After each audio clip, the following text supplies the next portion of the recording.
Stanislas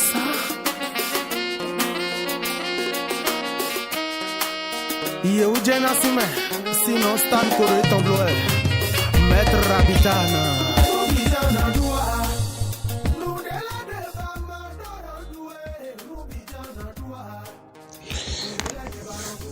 Meche todo mi tole mi kudo aklun zangbe aizen zengo lo zofi ploso me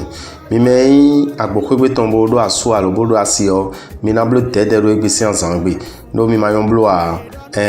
azantongbe cho ewe na yin bo mi na mo sun de blan khodo mi na jo asumi tondo mi na mo yon de blan khodo mi na jo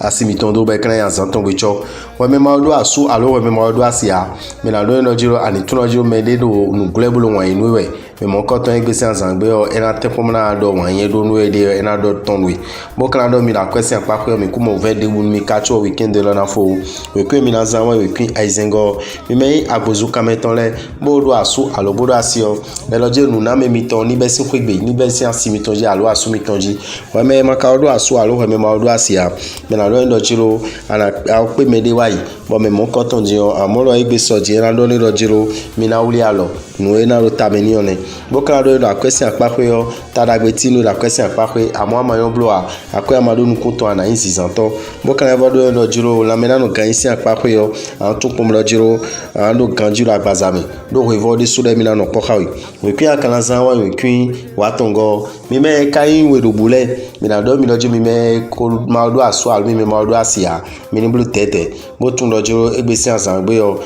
mi ni tempombo no ekun do me mi mo be jiro mi obi kwi mi na so mi de journal na khodo azonupo bokana do ndo jiro we me odo aso alo we me odo asio an tuna igbe ndimo so tadagbe na tin mi cho mi kan tuna kwesi apakwe yo mi ni tun pomlo jiro uve pede na tin mi do weleko no akwesi aliji bokana do mi la zo mi ton si apakwe yo mi ni tun pomlo jiro o la mena no kan si apakwe yo mi na do mi ni tempombo nu kiklo je la me bion mi ji un mi ni blo sport pede boni kiklo ni oni depo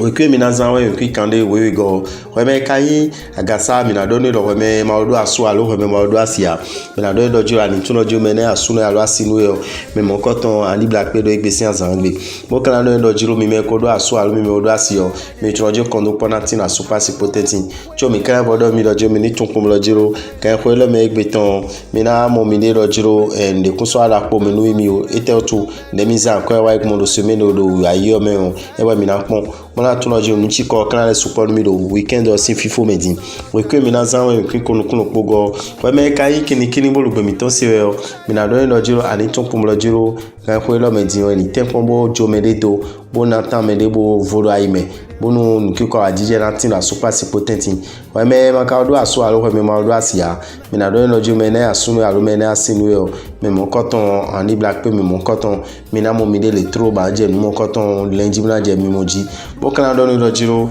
egbesi azangbe o ekun do akwe gbo emi jamo me amo mi kun kana level savu akwe ton debu bokana do mi no jiro na me na no gansi apakwe yo planet saturn de mi na go alo mi na ro ganji la gbazame we kwe mi na zanwa we kwi aizengo we me kai yon da loji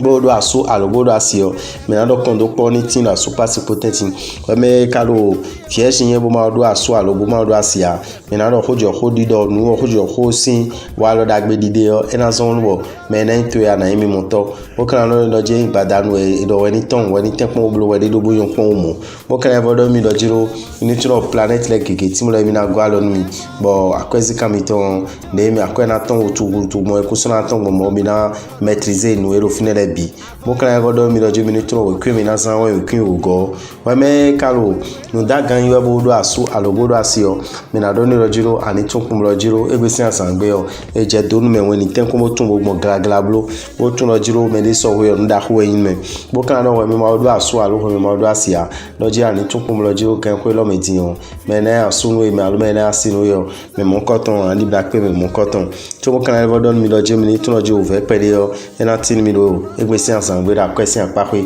amo mina ro ganji ra gbazame yo nu mo koton enatin wame kai scorpion din bodo aso alo bodo asio mina don lo jiro vek pede na super potentin comme si on support pede tu vois wame ma do aso alo wame ma do asia mina do planète yo venu sur planète mo koton e di do je mina go alo nuebo atite ro wede janwa ando lini to le kekena yiwa bokana do no je akwesi akpakwe yo ani tukun lo je no me ambe akwedo bifio no na listen we tu akana to lo je kunye mo we na so ma na damlo we ni chite ro mede u bodo na do ganji ra gbazame otu we kun kana zanwa we kun atongo mime karo Sagittaire yuele o mi rodo gadato leo mina do mi no je mi me kodo asu alu mi me odo asio mina tuno je suru oni ni tin mi waso kemi oni supo bonu mi ni ka hodon me hodi do kankan mi ma do walo mo koton lo egbe o wa me ma odo asu alu ko me ma odo asia mina do no do jiro ani tuno jiro egbe sin azangbe o wan yin to ede suo ena ugan wan yin de ando nu me devo mo kana do mi do jiro mi me ka do fatu de le be ro te pon mi o mi ma to venu mo koton mi ya te pon mo dede mo na do mi do jiro mi ni tuno jiro akwa izan wutu e kun kan dagbe nu me o we kwen mi kan zan wan kwen gban tongo mi me karo ye we zo gbanu yiwe bodo asu alo bodo asio mi na do mi do jiro mi ni tun pon mo do jiro kan ko lo me din o de mi na blog mo ki kwa wa jije na tin na super potentin mi ni ko kanton wa me ma ka do asu alo ko me ma do asia mi na do no jiro ani tuno jiro me gege sin na je sin me gege na mo bo ntu na je tonji mi kan no jiro akwesi apako yo mi kula do susi de budo egbe sin azangbe o mi na do mi do jiro mi ni tuno jiro egbe bo ni mi yablo regime de yo le sibes for enen dagbe mi we kwe mi na san kan de nu kun lo pogo wa me karo 50 yue bodo aso alo bodo asio mi na do mi do jiro mi ni tun pom lo jiro mi ni te pom bodo ko ya so do mi ton don mi alas mi ton don mi bodo mi ni jo mo ko to mi jo wale ni do elo mi ni te pom blo wa me ma do aso alo ko me ma do asia mi na do no pom lo jiro kan ko elo me din me po na no po bo wa yan na de tan da me bo mi na si no po so yo ana pe lo ibe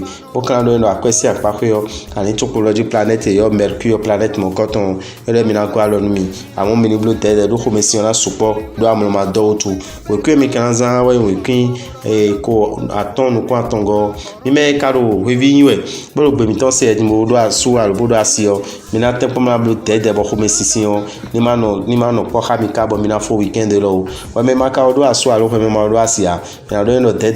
yo ana tuno je rubi kwina listen no mi bo no e ba mi de mi na pe bra yin gege bluto e ko ni te ko mo do sorupo chobo kan e do na kwesi apako yo ta la gbe na tinu ba ko e ma do nu kuton ana se amon mo koton so ai ko to ibi o kan e do mi lo jiro afe mi ton le akwesi kan mi ton le gege na tin mala le do ta la gbe gona o pe mi na zan wo yin ko nu kwanton go da me ura bitan ndogbe nu lopolo mi ton mo lo fifa se gboli sa ton ni kondo miji mala do mi lo jiro ti zan de jimbe sin galo po me o mi na